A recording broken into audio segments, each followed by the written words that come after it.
Students, standard 8 के science में chapter number 9 reproduction in animals, ये हमारा कंटिन्यू था। ठीक है, तो उस चैप्टर में हमने लास्ट में देखा था विविपेरस एंड ओविपेरस एनिमल्स।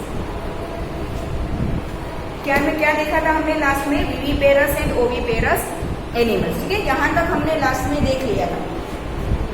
आज हम नया टॉपिक स्टार्ट करते हैं, यंग वंस टू एडल्ट्स। ठीक है, यंग वंस टू एडल्ट्स मतलब कि छोटे बच्चे में से जब वो बड़े बनते हैं तो वो कैसे होता है।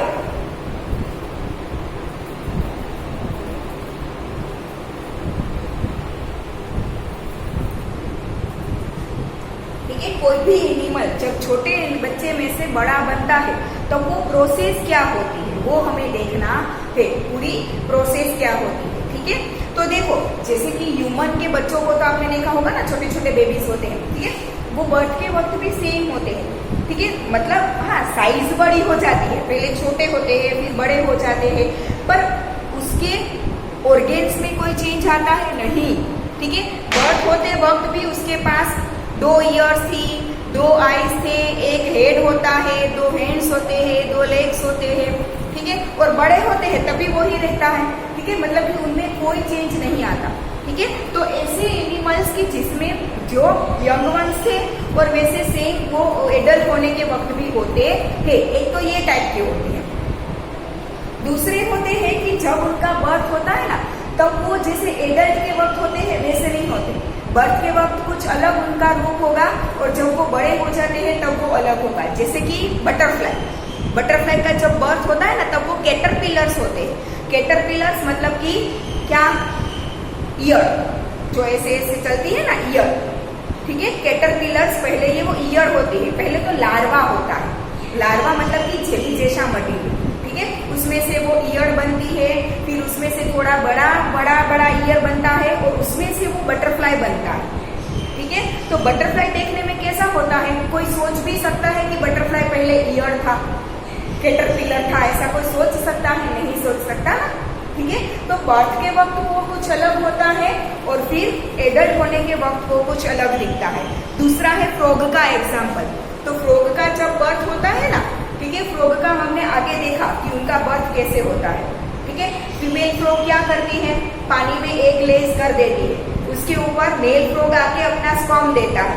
ठीक है, उसमें से क्या बनते हैं? बच्चे बनते हैं। ये हमने आगे देखा था विविपेरस ओविपेरस एनिमल्स में नहीं, एक्सटर्नल फर्टिलाइजेशन में देखा था।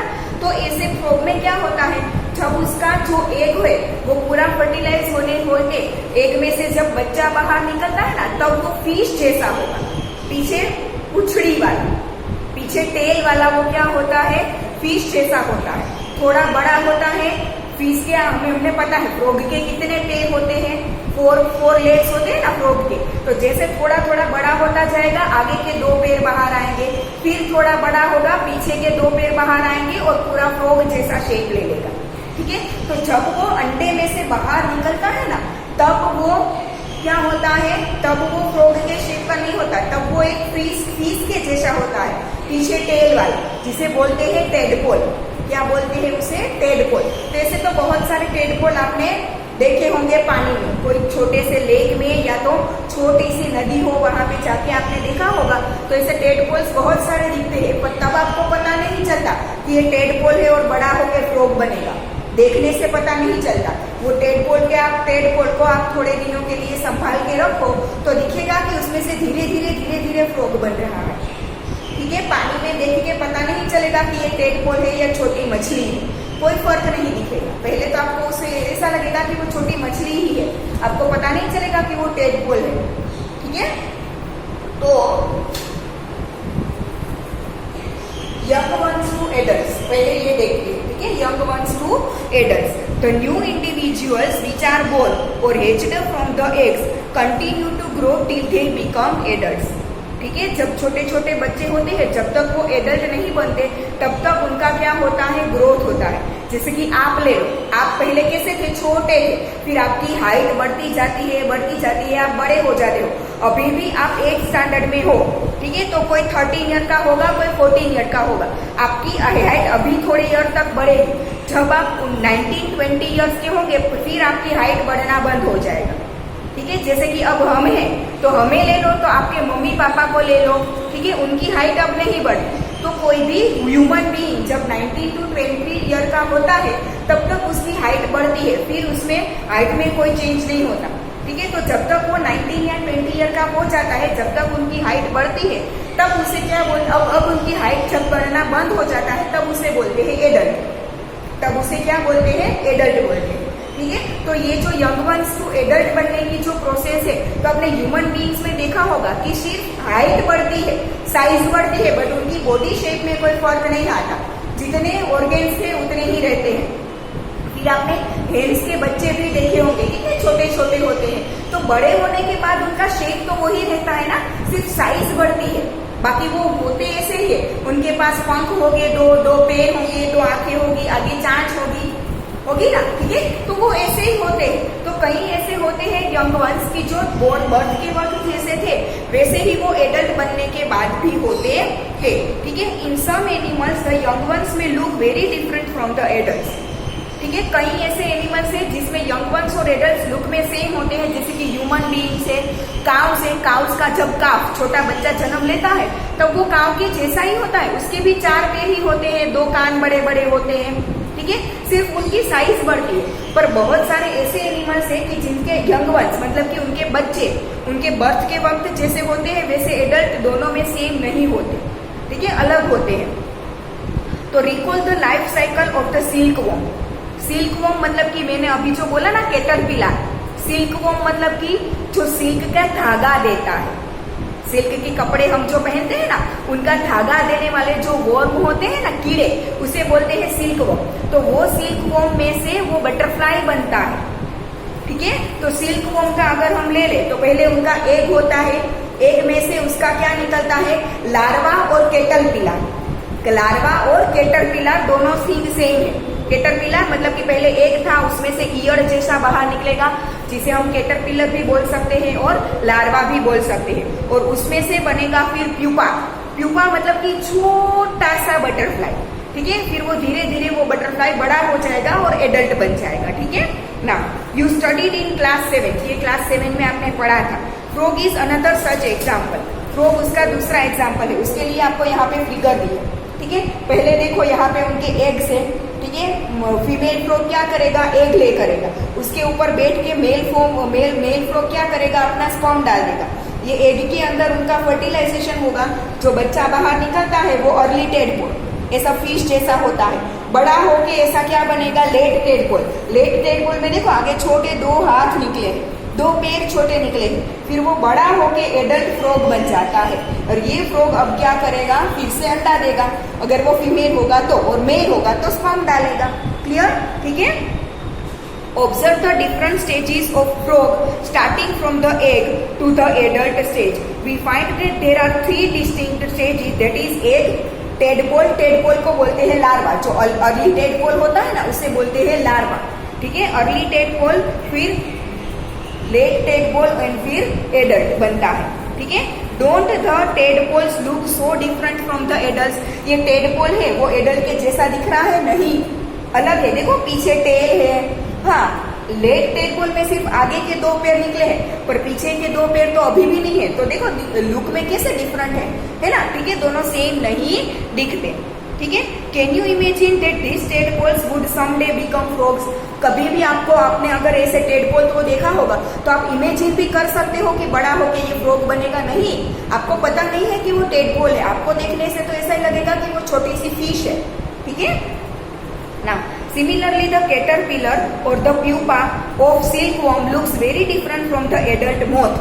Adult moth मतलब कि बटरफ्लाई, ठीक है। कैटरपिलर कैसी होती है? ईयर चलती है। कभी आप सोच भी सकते हो कि वो बटरफ्लाई बनेगा, उड़ने वाला बटरफ्लाई? कितने कलरफुल और अच्छे लगते हैं। आपको लगेगा कि ऐसी गंदी जो ईयर होती है वो इतना अच्छा बटरफ्लाई कभी बनेगा? नहीं देख सकते हम, तो सोच सकते। The features that are present in the adult are not found in these young ones, ठीक है। एडल्ट में जो फीचर्स होते हैं वो यंग वंस में नहीं होते। जैसे कि फ्रॉग में 4 पैर है, टेडपोल में 4 पैर नहीं होते, उसके पैर ही नहीं होते, उसकी टेल होती है, जबकि फ्रॉग में तो टेल ही नहीं होती। क्लियर? फिर आप बटरफ्लाई ले लो तो बटरफ्लाई कितना लुक में अच्छा होता है, 2 पंख होते हैं। कैटरपिलर होता है ऐसा नहीं, ठीक है। तो लुक में बहुत डिफरेंट होते हैं, तो फीचर्स भी सेम नहीं होते। Then what happens to the tadpoles और कैटरपिलर्स देयर आफ्टर, क्या बन जाते हैं? टेडपोल है वो क्या बन जाते हैं? फ्रॉग बन जाते हैं। और कैटरपिलर्स है वो क्या बन जाएगा? मोथ मतलब कि बटरफ्लाई बन जाएगा। You must have seen a beautiful moth emerging out of the cocoon. ठीक है, कोकून मतलब कि कोई फ्लावर होता है वो भिड़ा हुआ होता है। ठीक है, मतलब कि उनकी जो कड़ी, गुजराती में बोलते हैं ना फूलनी कड़ी, ठीक है, उसमें से निकलता है तो बटरफ्लाई कितना अच्छा होता है ना। In the case of tadpoles they transform into adults capable of jumping and swimming. ठीक है, टेडपोल होते हैं वो सिर्फ स्विम कर सकते हैं क्योंकि फिश जैसे होते हैं, वो क्या करते हैं? जंप नहीं कर सकते। जबकि वो फ्रॉग बन जाता है तो फ्रॉग कैसे जंप कर करके आगे जाता है, और फ्रॉग है वो पानी में स्विमिंग भी कर सकते हैं। The transformation of the larva into an adult through drastic changes is called Metamorphosis. है ना, ड्रास्टिक चेंजेस, कितने चेंजेस आते हैं? तो ये मेटामॉर्फोसिस की डेफिनेशन है, अंडरलाइन करो। The transformation of the larva into an adult through drastic changes is called metamorphosis. Clear? Now, what about the changes that we observe in our body as we grow? ठीक है, हम जब बड़े होते हैं तब हमारी बॉडी में कौन से चेंजेस होते हैं? नहीं, वैसे उतने ही हाथ पैर रहेंगे। ठीक है, हम सिर्फ साइज बड़ी होती है। हाँ, अंदर हार्मोन चेंज होते हैं बट वो फिजिकल चेंज नहीं है। ठीक है, do you think we too undergo metamorphosis? No, हमें भी हाँ मेटामॉर्फोसिस होता है बट वो सिर्फ अंदर हॉर्मोन्स में होता है। ठीक है, फीचर्स में नहीं होता। फीचर्स तो हमारे वैसे ही रहेंगे, 2 हाथ 2 पैर 1 नाक 2 आंख 2 कान 1 हेड। ठीक है, वैसा ही रहेगा, सिर्फ साइज बड़ी होगी। ठीक है, in human beings body part similar to those present in the adults are present from the time of birth. ठीक है, एडल्ट ह्यूमन में जैसे फीचर्स होते हैं वैसे ही बर्थ के वक्त बेबी में भी होंगे। ठीक है, नाउ एसेक्सुअल रिप्रोडक्शन। ठीक है, हमने यहाँ तक देखा सेक्सुअल रिप्रोडक्शन, अब हम देखते हैं एसेक्सुअल रिप्रोडक्शन। ओनली सिर्फ मदर होगी, सिंगल पेरेंट होगा तो भी चलेगा, दूसरे पेरेंट की जरूरत नहीं है। जबकि सेक्सुअल में मदर फादर मेल फीमेल दोनों की जरूरत पड़ती है। जब यहाँ पे एसेक्सुअल में मदर फादर ऐसा कुछ होता ही नहीं है। ठीक है, अकेला बर्थ दे देगा, सारे मदर और सारे फादर बोलो तो भी चलेगा। मदर फादर ऐसा कुछ अलग होता ही नहीं है। मेल फीमेल ऐसा कुछ भी नहीं होता, सारे को आप मेल बोल सकते हो, सारे को फीमेल बोल सकते हो, कुछ अलग होता ही नहीं। ठीक है, so far we have learned about reproduction in some familiar animals, but what about very small animals like hydra and microscopic organisms like amoeba. Hydra मतलब कि पानी में होने वाली वनस्पति। ठीक है, उसमें रिप्रोडक्शन कैसे होता है? फिर माइक्रो ऑर्गेनिजम्स, हमें सेल्स में देखा था ना, single cellular organism like amoeba, उसमें तो मेल फीमेल कुछ भी नहीं होता, तो इन लोगों में रिप्रोडक्शन कैसे होता है? ठीक है, हाइड्रा है वो देखो तो पानी में बढ़ने वाला एक जीव ही है, एनिमल है, पानी में बढ़ने वाला एक एनिमल है, पर वो बहुत छोटा होता है साइज में। ठीक है, do you know how they reproduce? वो रिप्रोड्यूस कैसे करते हैं? Let us find out. ये दिया है आपको हाइड्रा का, ये आपको क्या दिया है? हाइड्रा है।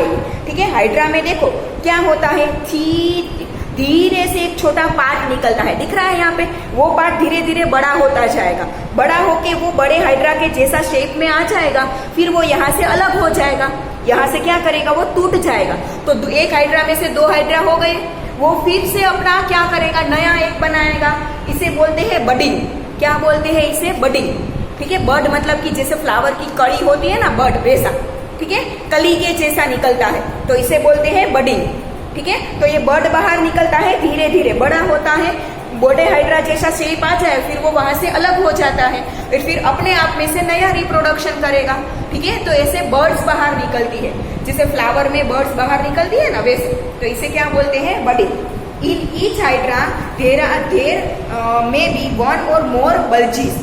ठीक है, ऐसे एक निकला है, वैसे बहुत सारे भी हो सकते हैं, सिर्फ एक ही हो वैसा जरूरी नहीं है। अपने आप में से फर्ती इसके अराउंड से बहुत सारे भी निकल सकते हैं। ठीक है, तो ज्यादा बडिंग भी हो सकते हैं। These bulges are the developing new individuals and they are called buds. ठीक है, ऐसे जो बाहर निकलता है उसे क्या बोलते हैं? बर्ड्स। ठीक है, उसमें से एक नया इंडिविजुअल मतलब कि नया एक अपना ही जैसा कुछ रिप्रोड्यूस होता है। Recall the presence of birds in yeast. Yeast में भी क्या होता है? ऐसे बर्ड्स होते हैं। आगे के चैप्टर में आपने यीस्ट के बारे में देखा है ना, तो यीस्ट में भी ऐसी क्या होती है? बर्ड्स होती है। ठीक है, now in hydra two the new individuals develop as outgrowths from a single parent. Single parent में से ही बर्ड बाहर निकलने से इंडिविजुअल पैदा होता है, ठीक है। This type of reproduction in which only a single parent is involved is called asexual reproduction. दूसरे पेरेंट की जरूरत ही नहीं पड़ती, सिंगल पेरेंट में से ही रिप्रोडक्शन हो जाएगा। ये है एसेक्सुअल रिप्रोडक्शन की डेफिनेशन, अंडरलाइन करो। Type of reproduction in which only a single parent is involved is called asexual reproduction. Clear? Now, since new individuals develop from the birds in Hydra, this type of asexual reproduction is called budding। ठीक है, hydra में एक bird बाहर निकलती है, उसमें से reproduction होता है, तो इस टाइप के एसेक्सुअल रिप्रोडक्शन को पर्टिकुलरली क्या नाम दिया जाता है? बडिंग। ठीक है, अब हम देखेंगे अमीबा में कैसे रिप्रोडक्शन होता है। ये पूरा है अमीबा का, ठीक है। ये बोलेंगे बाइनरी फिशन। बाइनरी मतलब दो, फिशन मतलब अलग होना, एक में से दो का अलग होना मतलब बाइनरी फिशन। बाइनरी मतलब टू बनना और फिशन मतलब अलग होना, ठीक है। तो एक में से दो अलग होते हैं तो binary fission. Clear? Now another method of asexual reproduction is observed in the microscopic organism amoeba. Let us see how this happens. Amoeba में कैसे होता है? माइक्रोस्कोपिक ऑर्गेनिज्म, सिंगल सेल्यूलर है तो बहुत बहुत छोटा होगा, माइक्रोस्कोप से ही देख पाएंगे। हमारे आसपास बहुत सारे अमीबा होंगे पर हम देख नहीं पाते। Clear? You have already learn about the structure of amoeba. उनका कोई स्ट्रक्चर नहीं होता, वो अपना स्ट्रक्चर चेंज करते हैं। हम अपना स्ट्रक्चर चेंज कर पाते हैं? हाथ को यहाँ पे तोड़ के यहाँ पे मुझे एक साथ दोनों लगाने हो तो मैं लगा सकती हूँ? नहीं, ठीक है। अमीबा अपना शेप चेंज कर सकता है। You will recall that amoeba is a single celled organism. It begins the process of reproduction by the division of its nucleus into two nuclei. ठीक है, न्यूक्लियस वो क्या है? सिंगुलर वर्ड है, न्यूक्लाई है वो प्लूरल वर्ड है। ठीक है, क्या करेगा? देखो, ये एक सिंगल अमीबा है, ठीक है। सिंगल अमीबा क्या करेगा? अपने जो बीच में आपको दिख रहा है वो न्यूक्लियस है, वो अपने न्यूक्लियस को तोड़ के दो न्यूक्लियस बनाएगा और फिर बीच में से वो अलग हो जाएगा। ठीक है, तो एक में से दो न्यूक्लियस बने और दो पार्ट बन गए, दो अलग अलग सेल। ठीक है, तो दो अमीबा बन गए, दोनों में अपना अपना एक एक न्यूक्लियस होगा। क्लियर? ठीक है, तो एक न्यूक्लियस में से वो दो न्यूक्लाई बनाता है। न्यूक्लाई प्लूरल वर्ड है, न्यूक्लियस सिंगुलर वर्ड है। Clear? Now, this is followed by division of its body into two, each part receiving a nucleus। ठीक है, तो वो अपने बॉडी को तोड़ता है, अपने बॉडी को तोड़ के दो पार्ट्स बनाता है और दोनों के पास एक एक न्यूक्लियस होगा। ठीक है, now finally two amoeba are reproduce. Amoeba singular word है, अमीबे दो प्लूरल। अमीबे उसका स्पेलिंग देखो, ठीक है। अमीबा का पार्ट पीछे बीए होता है, जब अमीबे में पीछे बीए होता है वो प्लूरल है। ठीक है, अमीबा सिंगुलर है, अमीबे प्लूरल है। ठीक है, तो एक में से दो अमीबा बन जाएंगे। ठीक है, finally two amoebae are reproduced from one parent amoeba. एक अमीबा में से ही दो बन गए। ठीक है, उसमें मदर फादर की जरूरत नहीं पड़ती। This type of asexual reproduction in which an animal reproduces by dividing into two individuals is called binary fission। ठीक है, एक ही पेरेंट अपने दो टुकड़े करके दो पैदा करता है तो उसे बोलते हैं बाइनरी फिशन। ठीक है, बाइनरी मतलब टू और फिशन मतलब कि टूटना।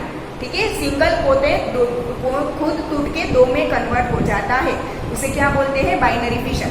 ये बाइनरी फिशन की डेफिनेशन है, अंडरलाइन करो। ठीक है, पीछे है type of asexual reproduction in which an animal reproduces by dividing into two individuals is called binary fission। Clear? Apart from budding and binary fission, there are other methods by which a single parent reproduces young ones। You will study about this in your higher classes। ठीक है, asexual reproduction में ये budding और binary fission के अलावा भी बहुत सारी मेथड्स होती है, बट वो आप हायर स्टैंडर्ड्स में 9th और 10th स्टैंडर्ड में पढ़ोगे। ठीक है, एसेक्सुअल रिप्रोडक्शन में सिर्फ बडिंग या तो बाइनरी फिशन होता है, ऐसा जरूरी नहीं है। ठीक है, इन दोनों के अलावा बहुत सारी प्रोसेसेस अलग अलग एनिमल्स में अलग अलग प्रोसेसेस होती है, बट उनके बारे में आप हायर स्टैंडर्ड में पढ़ोगे। ठीक है, तो यहाँ पे ये चैप्टर हमारा 9th chapter reproduction in animals हमारा खत्म होता है। ठीक है, अब इसकी एक्सरसाइजेस तो मैंने जब चैप्टर 8 की एक्सरसाइजेस लिखवाई तब साथ में ये लिखवा दी। ठीक है। तो यहाँ पे हमारा सेमेस्टर 1 का सिलेबस भी खत्म होता है, चैप्टर 9 खत्म होता है, इसके साथ साथ हमारा सेमेस्टर 1 का सिलेबस भी खत्म होता है, ठीक है। चैप्टर 9 की एक्सरसाइजेज ऑलरेडी हमने चैप्टर 8 की एक्सरसाइजेज के साथ में लिख दी थी, तो अब दूसरी बार लिखने की जरूरत नहीं है। क्लियर, ठीक है। तो ये चैप्टर नंबर 9 फिनिश, इसके साथ हमारा सेमेस्टर 1 का सिलेबस फिनिश। अब हम नेक्स्ट लेक्चर से 9th रिवीजन स्टार्ट करेंगे साइंस का, ठीक है। नेक्स्ट लेक्चर से हम साइंस का क्या करेंगे, रिवीजन। मैथ्स में तो हमारा ऑलरेडी रिवीजन स्टार्ट हो चुका है, ठीक है। नेक्स्ट लेक्चर से हम साइंस का भी रिवीजन स्टार्ट कर देंगे, ठीक है। आज हम यहाँ तक रखते हैं।